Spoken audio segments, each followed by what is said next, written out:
बिस्मिल्लाहिर्रहमानिर्रहीम। अस्सलामुअलैकुम नाजरीन, आज की इस वीडियो में हम तज़किरा करेंगे ताबूत सकीना और हैकल सुलेमानी का।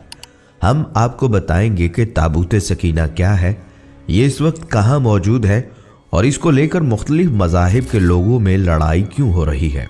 नीज़ हैकल सुलेमानी क्या है और इसको किसने तामीर किया। नाजरीन, सबसे पहले अगर तज़किरा करें ताबूत सकीना का, अगर तारीख के तनाजुर में देखा जाए तो इसराइल को इस्लामी ममालिक से अपना वजूद तस्लीम करवाने की एक वजह तो अपने नाजायज़ वजूद को मिलाकर मुसलमानों में जायज़ हैसियत दिलाकर मुसलमानों से मुआशी फ़वाइद हासिल करने के साथ साथ आने वाले वक्त की पेशबंदी है, जिसका जिक्र कुरान शरीफ में और तौरात में मौजूद है। दूसरी तरफ मख्फी तौर पर इसे ताबूत सकीना की भी तलाश है, जिसके ज़रिए यहूदी अपनी खोई हुई ताकत दोबारा हासिल करके दुनिया में फिर से अपना तसल्लुत कायम करना चाहते हैं। क्या आप जानते हैं कि ताबूत सकीना क्या है और इसमें क्या क्या चीज़ें थी? ये एक ऐसा सवाल है जिसके बारे में मुसलमानों की नई नस्ल नावाकिफ है। नाज़रीन, ये एक ऐसी करामाती ताबूत है जिसे हासिल करने वाला दुनिया फतह कर सकता है। वो ताबूत जिसकी तलाश में आज तक यहूदियों ने हज़ारों मकामात खोज डाले। ये एक मौजज़ाती और करामाती ताबूत है जो मोमिनों के दिलों में सुकून और करार की गरज से नाजिल हुआ था और हज़रत आदम अलैहिस्सलाम से ख़ातमुल अंबिया सल्लल्लाहु अलैहि वसल्लम की मीरास रही, जिसकी वजह से इसकी अज़मत व हुर्मत बहुत ज़्यादा है।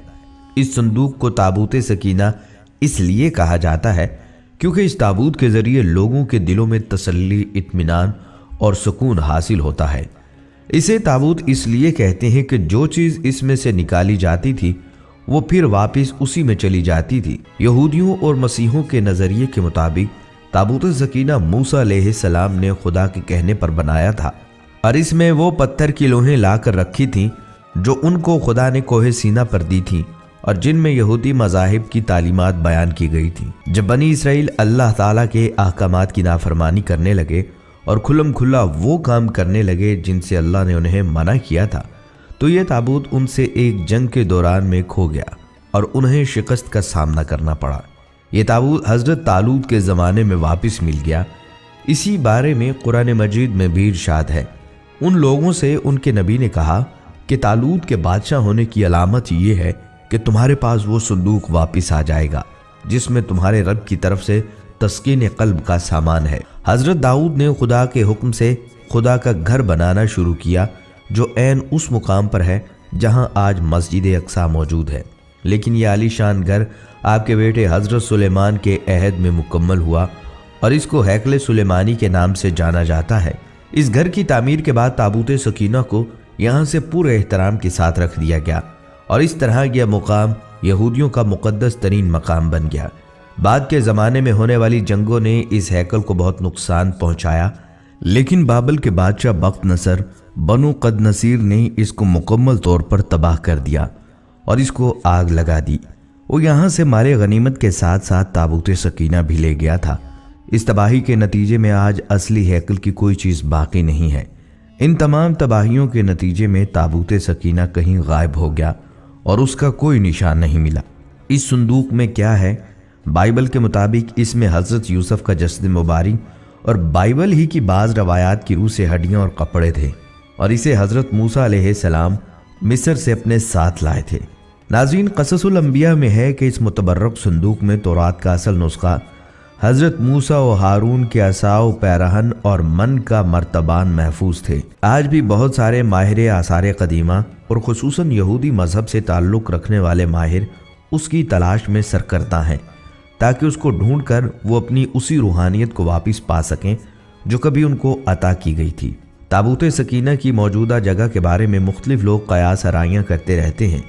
कुछ के नज़दीक उसको अफ्रीका ले जाया गया और एक मशहूर माहिर आसार क़दीमा रान वाइट का कहना है कि ये मशरिक़ वस्ता में मौजूद है और कुछ लोगों के मुताबिक उसको ढूंढने की कोशिश इंग्लैंड के इलाके में करनी चाहिए। बहरहाल कोशिश जारी है, लेकिन ताहाल इन्हें नाकामी का सामना है। ताबूत का कोई नाम नहीं दिया गया, मगर ये वाज़े अल्फाज में बता दिया गया इसमें तुम्हारे रब की तरफ से सकीना है। लफ्ज़ सकीना सुकून के मादे से है और तस्कीन व आराम के माने में मुस्तामिल है। यहाँ इससे मुराद जानो दिल का सुकून और इत्मीनान है। اس لیے اس کو تابوت سکینہ کے نام سے جانا جاتا ہے۔ یہ صندوق شمشاد کی لکڑی سے بنایا گیا ہے جو اندر سے باہر تک سونے سے منڈھا ہوا ہے، یہاں تک کہ اس کا ڈھکن بھی سونے سے چھپا ہے۔ 3 گز لمبا اور 2 گز چوڑا ایک صندوق جس پر 2 پرندے بیٹھے ہیں۔ اس تابوت سکینہ یا تابوت کے اندر بہت زیادہ اختلاف رائے اور بہت سی روایات ہیں۔ کچھ مصدقہ روایات کے مطابق یہ حضرت آدم علیہ السلام پر نازل ہوا تھا، یعنی جنت سے آپ کے ساتھ ہی زمین پر اتارا گیا تھا اور تا مرگ آپ کے پاس رہا، پھر نسل در نسل بطور وراثت یکے بعد از دیگر آپ کی اولاد تک منتقل ہوتا رہا۔ اسرائیلی تابوت سکینہ کو اپنے قبیلہ کے طور پر بھی استعمال کرتے تھے۔ تاریخ کی کتابوں کے مطابق حضرت داؤد علیہ السلام نے تابوت سکینہ کے تحفظ کے لیے ایک مضبوط عمارت تعمیر کرنے کا فیصلہ کیا۔ یہ عمارت حضرت سلیمان علیہ السلام کے دور میں مکمل ہوئی اور اسے ہیکل سلیمانی کا نام دیا گیا۔ جب بنی اسرائیل اللہ تعالیٰ کی بہت زیادہ نافرمانی کرنے لگے تو ان پر یہ غضب ہوا کہ قوم عمالقہ کے بہت بڑے لشکر نے حملہ کر کے ان کی بستیاں تباہ کر ڈالیں اور یہ انوکھا صندوق بھی اٹھا کر لے گئے۔ حضرت داؤد کے انتقال کے بعد حضرت سلیمان فلسطین کے بادشاہ بنے اور یہ دور تاریخ کا واحد دور ہے جس میں یہودی انتہائی طاقتور سلطنت کے مالک بن گئے، جبکہ حضرت اسماعیل علیہ السلام کی اولاد کفر میں ڈوب گئی، خانہ کعبہ میں بت رکھ دیے گئے، بے خانماں خراب ہو گئی۔ حضرت سلیمان نے بیت المقدس میں اس جگہ ہیکل سلیمانی تعمیر کروایا جہاں حضرت اسحاق نے بنی اسرائیل کے لیے عبادت گاہ کی بنیاد رکھی۔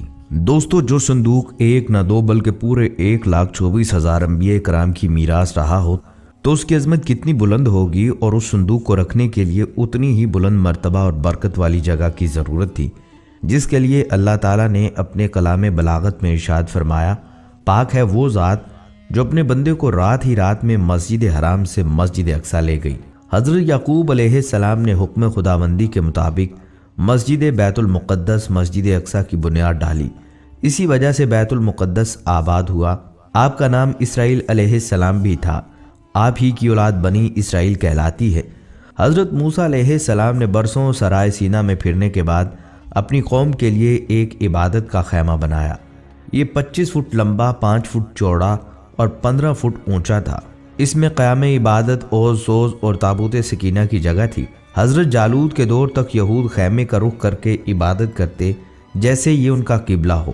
حضرت داؤد علیہ السلام کا دور حکومت 33 سال تھا۔ آپ نے خیمہ عبادت کو بیت المقدس میں کوہ صہیون میں ایک جگہ مستقل طور پر نصب کر دیا۔ اس جگہ کا نام بیت ایل یعنی اللہ کا گھر پڑ گیا۔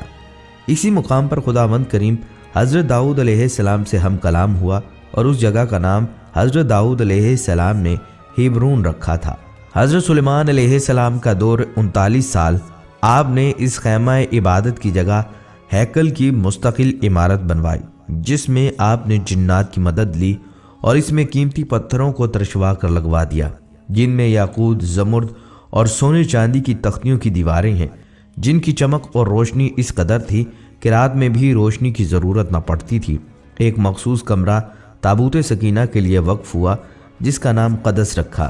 سلیمان علیہ السلام کی حکومت کا ایک بہت بڑا امتیاز جو کائنات میں کسی اور کو نصیب نہیں ہوا یہ تھا کہ ان کے زیر نگین صرف انسان ہی نہیں بلکہ جن اور حیوانات بھی تابع تھے، اور یہ حضرت سلیمان علیہ السلام کے حاکمانہ اقتدار کے تابع اور زیر حکم تھے۔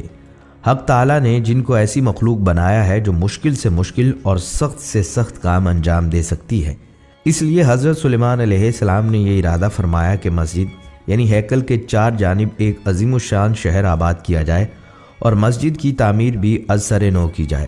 ان کی خواہش یہ تھی کہ مسجد اور شہر کو بیش قیمت پتھروں سے بنوائیں اور اس کے لیے بعید سے بعید اطراف سے حسین اور بڑے بڑے پتھر منگوائیں۔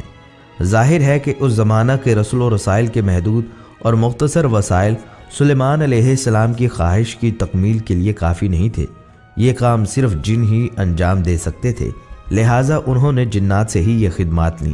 چنانچہ وہ دور دور سے خوبصورت اور پتھر جمع کر کے لاتے اور بیت المقدس کی تعمیر کا کام انجام دیتے۔ ناظرین، ہیکل سلیمانی اور اس کی تعمیر کا تذکرہ تورات اور انجیل میں بھی موجود ہے۔ ناظرین، یہ تھی ہماری آج کی ویڈیو۔ ہم امید کرتے ہیں کہ آپ کو ہماری آج کی یہ ویڈیو ضرور پسند آئی ہوگی۔